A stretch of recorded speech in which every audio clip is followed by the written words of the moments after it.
Mr. Chairman. St. Louis and I are here today to discuss the real economic situation of the people of this country. From gas prices to food, the cost of living is rising.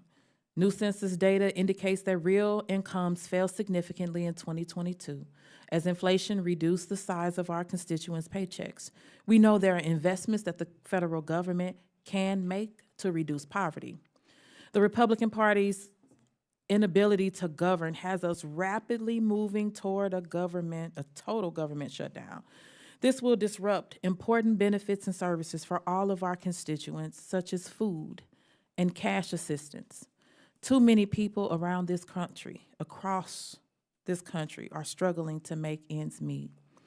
A government shutdown would affect more than 42 million people who receive SNAP benefits, nearly 3 million people who receive TANF benefits, and over 6 million participants who receive WIC benefits.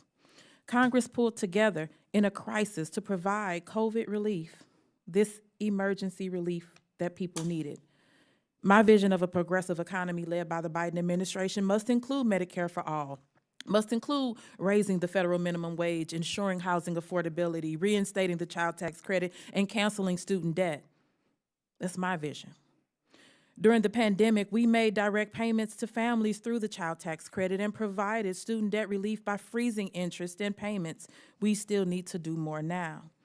These two concrete examples show Congress can ease the effects of economic hardship and boost the economy overall. When it was in place, the child tax credit lifted nearly 4 million children from poverty, causing child poverty to hit a historic low of 5.2%.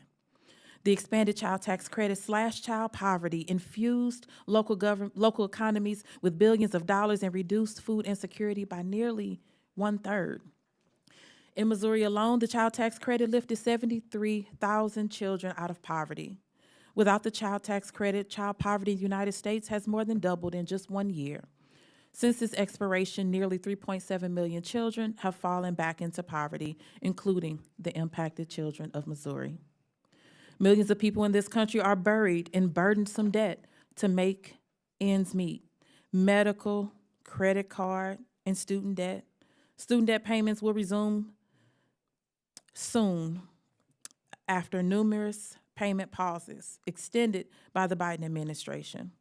Through temporary relief, though that temporary relief has helped many, we need much more, and we must cancel student debt. The federal student loan portfolio currently totals more than $2 trillion, owed by over 40 million borrowers. Black people carry the heaviest debt burden, meaning student debt, say it again, student debt relief is a racial and an economic justice issue.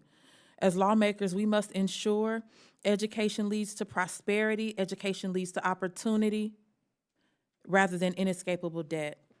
While my Republican colleagues are slashing programs that help keep kids out of poverty and fighting against student debt relief every step of the way, we have an over $880 billion defense package moving forward. The money is there. The question is how we as elected officials choose to invest in our communities. The money is there. We can deliver for our constituents and help them out to not only survive, but to prosper.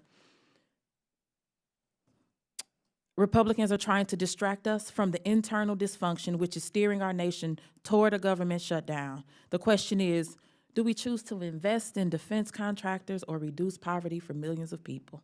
Thank you, and I yield back.